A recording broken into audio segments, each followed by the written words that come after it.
श्री गुरुदेव जी से हाथ जोड़कर निवेदन करता हूँ कि हे गुरुदेव जी, हे माता भगवती, हम सभी भक्तों को अपने श्री चरणों में जगह दे गुरुदेव जी, जगह दे।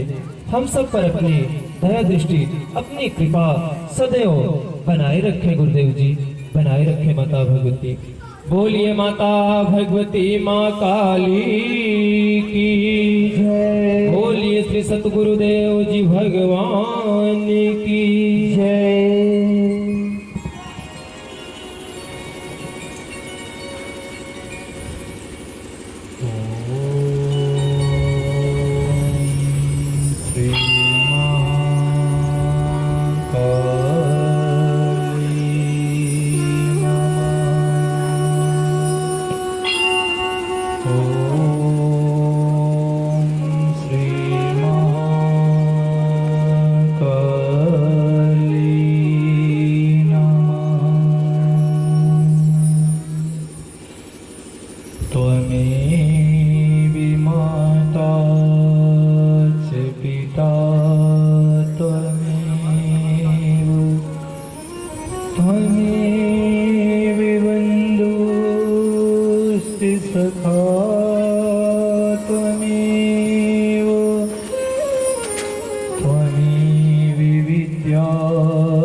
बोलिए माता भगवती माँ काली की जय। पवन सुत हनुमान की जय। शंकर भगवान की जय।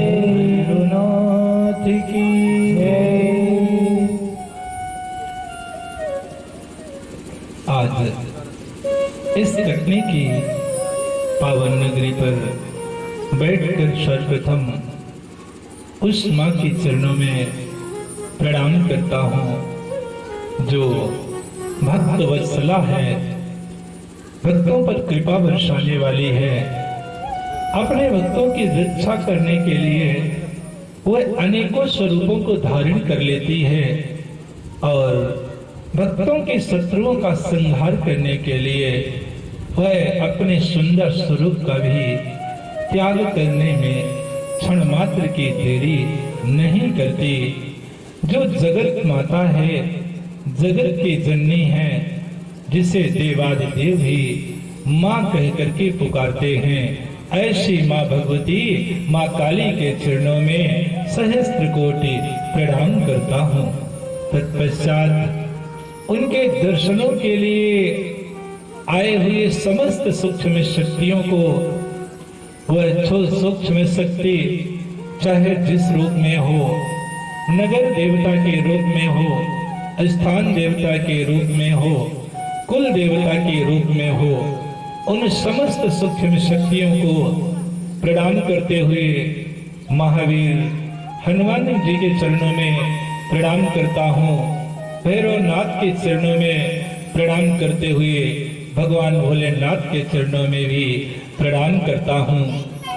और यहाँ पर पधारे हुए सभी भाई बंधु, मातृशक्तियाँ, बहने, प्यारे प्यारे नन्हे मुन्ने बच्चों एवं इस कथा के मुख्य यजमान हमारे परम स्नेही माँ की परम भक्त भाई प्रभात जी, उनकी धर्म पत्नी, उनकी माता जी व उनके समस्त भाई बंधु परिवार इस कथा का बड़ी श्रद्धा के साथ, बड़े भाव के साथ आयोजन करके उसका रसास्वादन कर रहे हैं।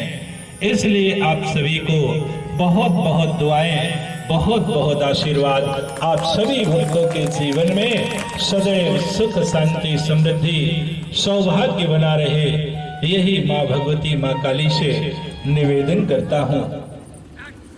धर्म प्रेमी बंधुओं, आज हम लोग इस पावन धरा पर बैठ करके त्रिदिवसीय देवी भागवत कथा का रसास्वादन कर रहे हैं। माँ भगवती जगदम्बा की महिमा का गान कर रहे हैं।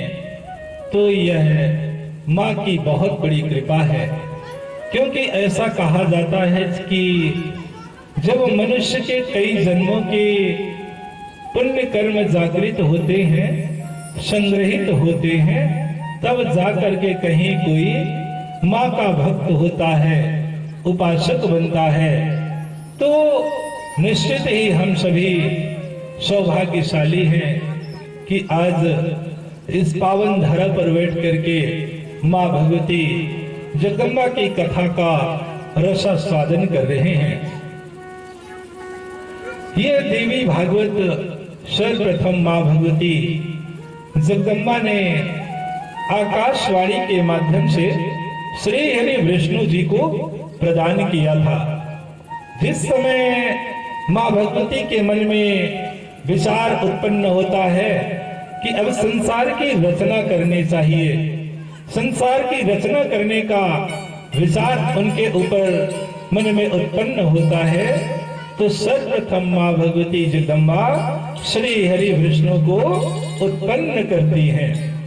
आज भगवान श्री विष्णु जी जब चैतन्य होते हैं, उन्हें ज्ञान होता है, अर्थात जब उन्हें होश आता है, तो वह अपने आप को बट पत्र पर पाते हैं। बाल स्वभाव होने के कारण श्री हरि विष्णु जी के मन में तो नाना प्रकार के प्रश्न चल रहे थे, क्योंकि जहां तक वो देखते थे तो चारों तरफ जल ही जल दिखाई दे रहा था। और उस महाजल में बट पत्र पर भगवान विष्णु जी लेटे हुए थे। केवल अकेले अपने आप को देख करके वो विचार करते हैं कि मुझे उत्पन्न करने वाला कौन है, इस जल को बनाने वाला कौन है, मेरी जननी कौन है, मुझे जन्म देने वाला कौन है। नाना प्रकार से श्री हरि विष्णु जी के मन में विचार चल रहे थे, प्रश्न चल रहे थे। तभी आकाशवाणी के माध्यम से कुछ शब्द गुंजरित होते हैं, कुछ शब्द सुनाई दे रहे हैं। वह शब्द है ओम सर्विखर्विदो मेवाहं नान्यदस्ति सनातनम्। ओम सर्विखर्विदो मेवाहं नान्यदस्ति सनातनम्। इस तरह से शब्दों को सुन करके तो श्री हरि विष्णु जी की जिज्ञासा और तेज हो जाती है कि भाई यहाँ दिखाई तो कोई नहीं दे रहा है, परंतु इन शब्दों को बोलने वाला कौन है, कौन है जो इन शब्दों का उच्चारण कर रहा है। ऐसा बार बार विचार करते हुए इधर उधर देखते हैं, फिर भी उन्हें कोई दिखाई नहीं देता। तब श्री हरि विष्णु जी इस श्लोक का, इन शब्दों का हृदय ग्रम्य करते हुए इसका जाप करना प्रारंभ कर देते हैं। तो श्री हरि विष्णु जी निरंतर इन मंत्रों का, इस श्लोक का निरंतर जाप करते चले जाते हैं, जाप करते चले जाते हैं। कई महीने, कई वर्ष बीत जाते हैं। तब इन मंत्रों के जाप करने से मां भगवती जगदम्बा प्रसन्न हो जाती है और आज श्री हरि विष्णु जी के सामने प्रकट हो जाती है। भगवान विष्णु भी मां भगवती जगदम्बा का दर्शन करके प्रसन्न हो जाते हैं। यही अर्ध श्लोक की देवी भागवत है। ओम सर्व खलविद में वाहम नान्य दस्ति सनातनम, अर्थात सनातन से मैं ही हूं और मेरे अलावा कोई नहीं है। यही अर्ध श्लोक की देवी भागवत है। आगे चल करके पराशर नंदन श्री व्यास जी इस आधे श्लोक को 18,000 श्लोकों में परिभाषित कर देते हैं, जो समाज के लिए हर विपत्ति से मुक्ति पाने के लिए, किसके लिए? हर विपत्ति से मुक्ति पाने के लिए सबसे बड़ा साधन है।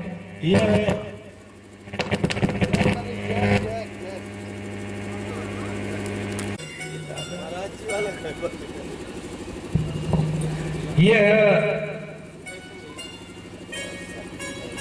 हर विपत्ति से मुक्ति पाने के लिए सबसे बड़ा साधन है, क्योंकि यह कथा ज्ञान का ऐसा पुंज है, ऐसा प्रकाश है जो मनुष्य के अंतर्घट को प्रकाशित कर देता है, जिससे मनुष्य हर दुखों से मुक्ति प्राप्त कर लेता है। समस्याओं से मुक्ति पाने के लिए व्यास जी के द्वारा रचित श्रीमद् देवी भागवत महापुराण सर्वश्रेष्ठ पुराण है। क्यों सर्वश्रेष्ठ है? क्योंकि इस पुराण को सुनने से सभी फलों की प्राप्ति हो जाती है। धर्म, अर्थ, काम, मोक्ष, हर चीज की प्राप्ति हो जाती है। और इस कथा को सुनने से मनुष्य के पास चाहे जितनी बड़ी विपत्तियां हो, जितनी बड़ी परेशानियां हो, मनुष्य चाहे अग्नि से घिर गया हो या शत्रुओं से घिर गया हो, इन सभी प्रकार के समस्याओं से मुक्ति पाने के लिए हमें माँ की कथा को श्रवण करना चाहिए। निश्चित ही माँ की कृपा से सभी प्रकार के दुखों का अंत हो जाता है। यही बात श्री सूत जी ने मिसारण्य में 88,000 ऋषियों को बताते हुए कहते हैं कि ऋषियों, जब मनुष्य विपत्ति में फंस जाए और उस विपत्ति से मुक्त होने के लिए, समस्या से दूर होने के लिए या समस्याओं के समाधान के लिए कोई मार्ग दिखाई ना दे, तब मनुष्य को माँ भगवती की कथा को श्रवण करना चाहिए। तो सभी ऋषिगण अपने गुरुदेव के चरणों में प्रणाम करते हैं और कहते हैं कि गुरुदेव, हमें इस कथा को सुनने से क्या क्या लाभ होता है, कौन कौन सी समस्याएं दूर हो सकती है। क्योंकि आज हर व्यक्ति प्रमाण ही चाहता है, हर बात को प्रमाणित करना चाहता है। तो आज ऋषिगण भी अपने गुरुदेव सूत जी से यही कहते हैं कि गुरुदेव, इस कथा को सुन करके कौन कौन सी समस्याओं से मुक्ति पाई जा सकती है। तब सूत जी कहते हैं कि हे ऋषियों, उपसर्ग भयं घोरम महामारी समुद्भवम् उत्पातान् खिलंसि चापि हन्ति श्रवण मात्रितः। जब मनुष्य समस्याओं से घिर जाए, अग्नि से घिर जाए, शत्रुओं से घिर जाए, अथवा महामारी फैल रही हो, अथवा महामारी फैल रही हो, इन सभी प्रकार की समस्याओं से मुक्ति पाने के लिए बरसात ना हो रही हो अथवा बाढ़ आ गई हो, इन सभी दुखों से मुक्ति पाने के लिए हंति श्रवण मात्रतः, केवल कथा को सुनने मात्र से ये सभी प्रकार की बाधाओं का अंत हो जाता है। क्योंकि ये बाधाएं जो है, महामारी हो, पानी ना गिर रहा हो अथवा बाढ़ आ गई हो, तो ये सभी प्रकृति के ही प्रकोप है। इसलिए प्रकृति सत्ता की आराधना करने से ये सभी प्रकार की समस्याएं समाप्त हो जाती हैं। फिर सूत जी यहीं पर नहीं रुकते, वह आगे भी कहते हैं कि हे ऋषियों, आप लोगों ने प्रमाण की बात किया है कि कौन कौन सी समस्याएं दूर हो जाती हैं मां की कथा को सुनने के लिए, तो आप लोग बड़े ध्यान पूर्वक सुने कि वालिगृह कृतम यज्जभूति प्रेति कृतम भयम देवी भागवतस्यासु श्रवणादयाति दूरितः। जब मनुष्य अत्यंत दुखी हो जाए, चाहे वो ग्रह दोष के कारण दुखी हो, वास्तु दोष के कारण दुखी हो, अथवा भूत प्रेत का भय सता रहा हो, किसी ने कुछ करा दिया हो और उससे व्यक्ति व्यथित हो, परेशान हो, तो इन सभी प्रकार की समस्याओं से मुक्ति पाने के लिए क्या उपाय बताते हैं सूत जी?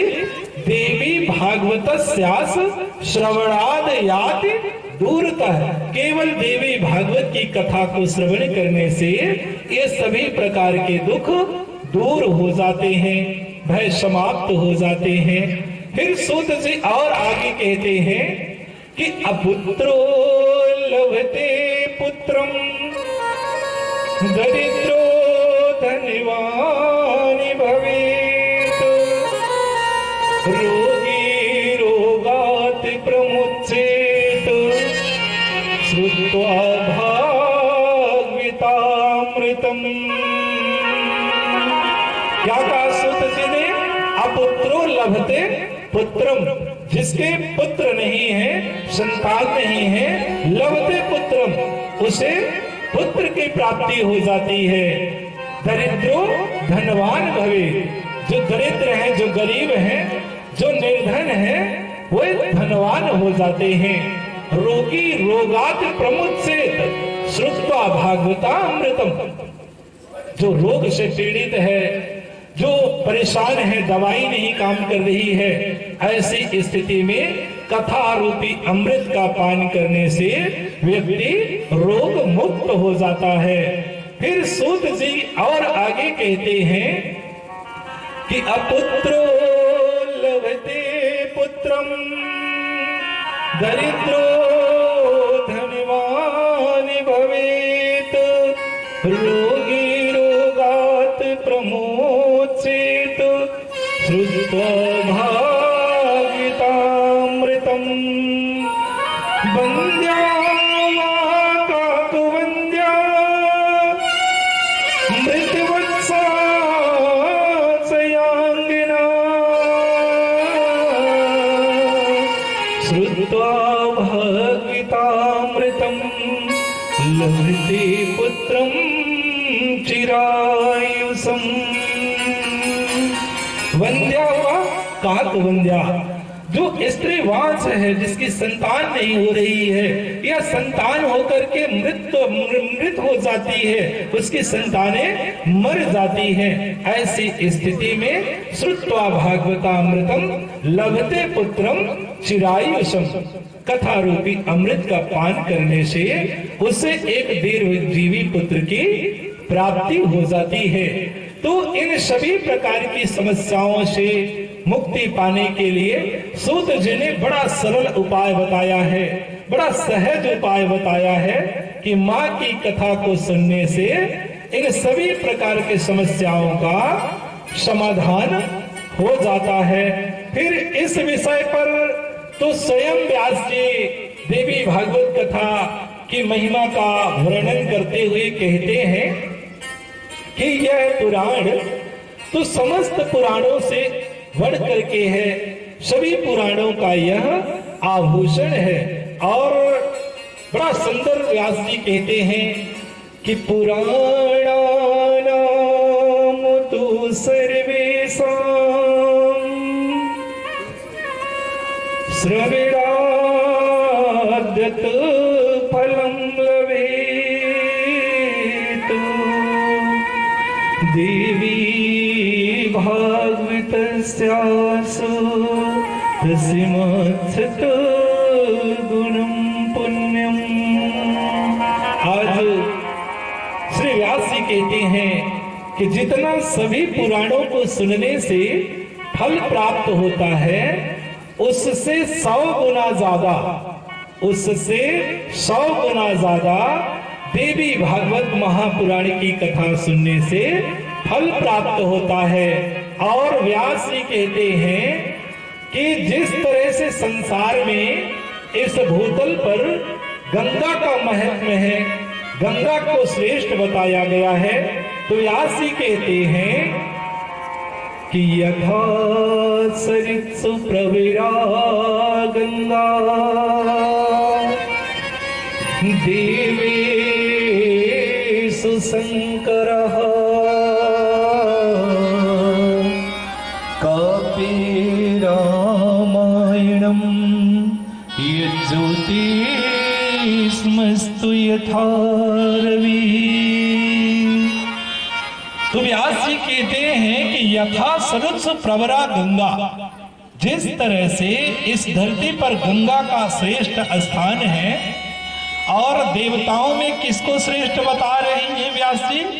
देवेशु शंकर, भगवान शंकर को श्रेष्ठ बताया जा रहा है। वह देव नहीं है, वह तो देवों के देव महादेव है। इसलिए बड़े प्रेम से उठाइए दोनों हाथों को, एक बार सभी जय घोष करेंगे। बोलिए माता भगवती माता की, बोलिए श्री सद्गुरुदेव जी भगवान की, बोलिए देवादिदेव महादेव की, शंकर भगवान की। तो आज व्यास जी कहते हैं कि भगवान शंकर तो देवों में महादेव हैं।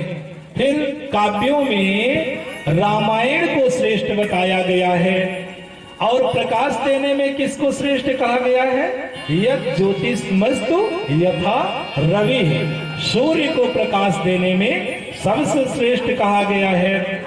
फिर व्यास जी कहते हैं कि अल्लादिका नाम चंद्रस्य धनांसि यथा यशः समावतां भूमिर्गम्भीर्यो सागिरो तथा। शीतलता देने में चंद्रमा को श्रेष्ठ बताया गया है, धन में यश को श्रेष्ठ बताया गया है, और क्षमा करने में किसको श्रेष्ठ बताया गया है? पृथ्वी को बताया गया है। धरती माता को क्षमा करने में सबसे श्रेष्ठ कहा गया है, क्योंकि पृथ्वी माता कभी किसी से नहीं कहती कि नहीं तुम पाप कर्म करने वाले हो, हम तुम्हें अपने ऊपर अपने पेट पर स्थान नहीं देंगे। वह सभी को क्षमा कर देती है, इसलिए क्षमा करने में पृथ्वी को श्रेष्ठ कहा गया है। सबसे ज्यादा क्षमा करने में पृथ्वी को श्रेष्ठ कहा गया है। फिर गंभीरता में किसको कहा गया है? गंभीरीय सागरों तथा, सागर को गंभीर कहा गया है, क्योंकि सागर में कभी बाढ़ नहीं आती।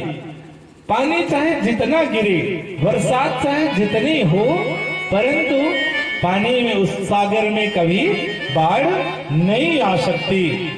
वह समाहित, बिल्कुल समाहित चित्त बैठा रहता है, यथावत रहता है, सागर में कभी बाढ़ नहीं आती।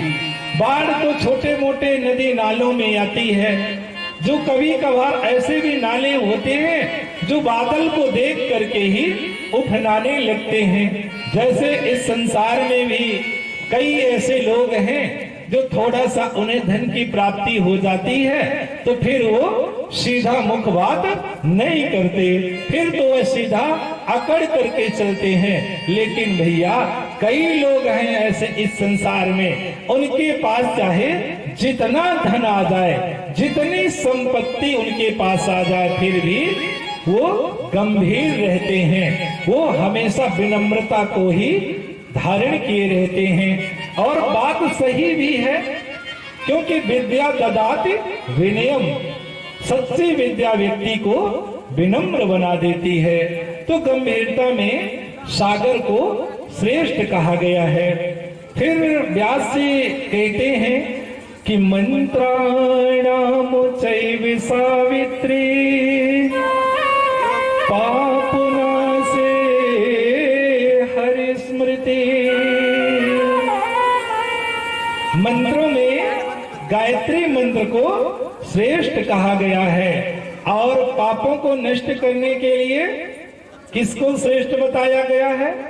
पाप नासे हरि स्मृति, अर्थात परमात्मा को याद करना, उनकी भजन करना, उनका कीर्तन करना ही पापों को नष्ट करने का सबसे बड़ा उपाय है। यही बात तो गोस्वामी तुलसीदास जी ने भी रामचरितमानस में लिख दिया। क्या लिखा रामचरितमानस में गोस्वामी तुलसीदास जी ने? गोस्वामी तुलसीदास जी ने रामचरितमानस में लिखा है कि कलयुग केवल नामे आधारा, सुमिरी सुमिरे नर उतरे ही पारा। इस कलयुग में तो केवल भगवान का नाम ही, उनका कीर्तन ही संसार सागर से पार ले जाने वाला होता है।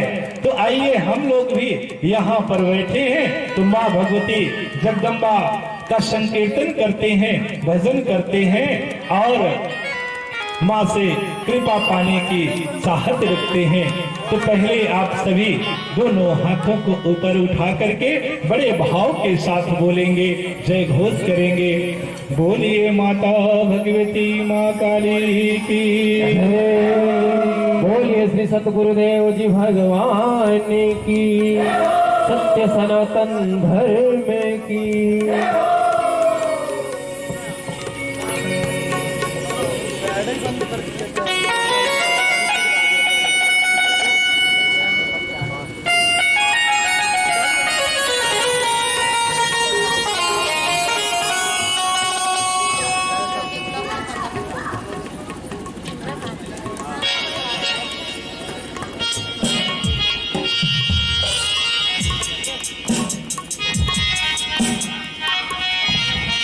तो आइए हम लोग सभी बड़े भाव के साथ माँ भगवती से निवेदन करते हैं कि मैया हम सभी के ऊपर दया करके हम सभी का कल्याण करेंगे।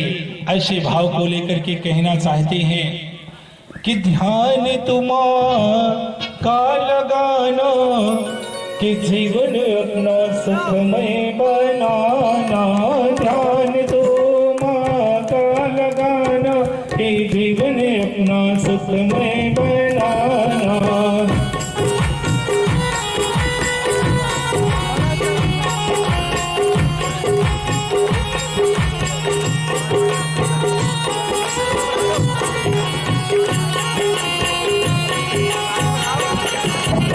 सुख में बनाना भैया, सुख में बनाना,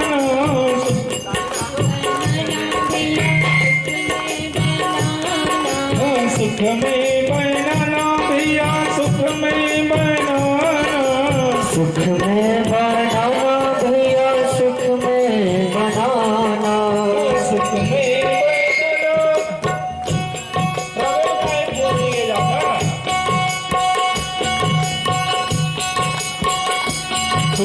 सुख में बनाना भैया, सुख में बनाना, सुख में सुख में बनाना भैया, सुख में बनाना।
संपत्ति से झोली भरी का, सुख संपत्ति से झोली भरी का, मन को राहे दिखाना कि जीवन अपना सुख में बनाना, जान लगाना कि जीवन अपना सुख में बनाना, ध्यान तुम्हारा लगाना कि जीवन अपना सुख में बनाना।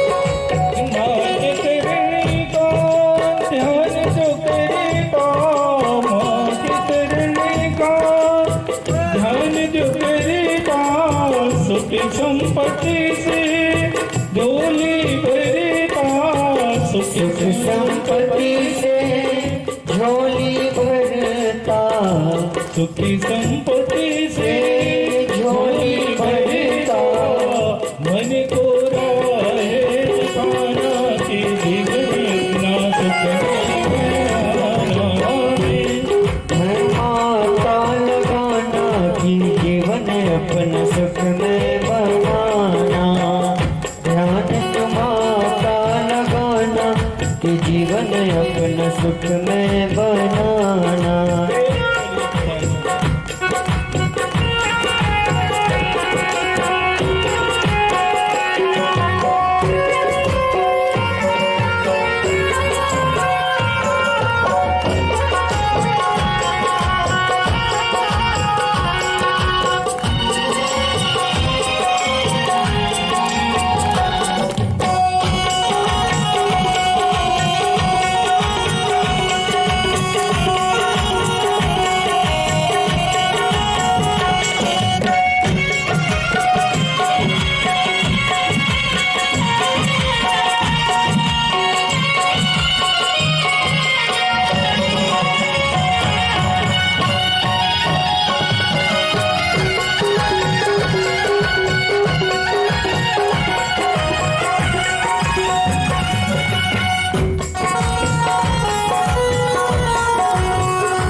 सब कुछ पाता, मान प्रतिष्ठा सब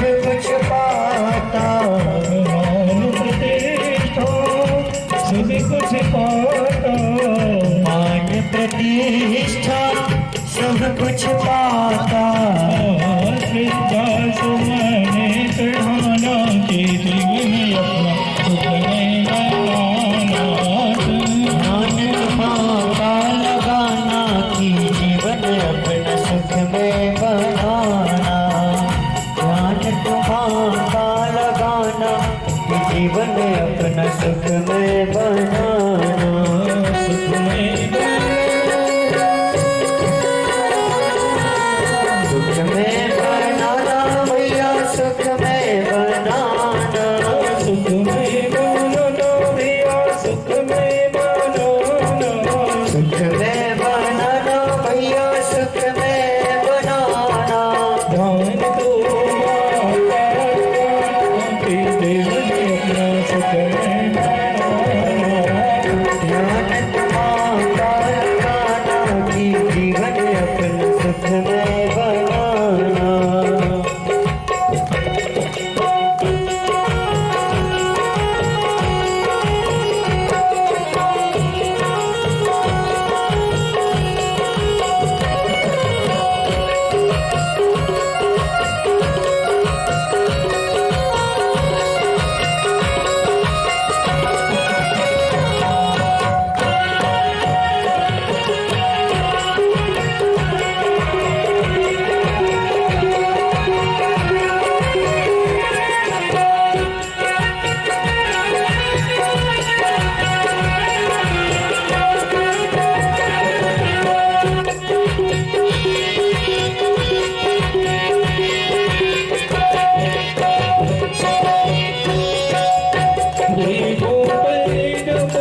में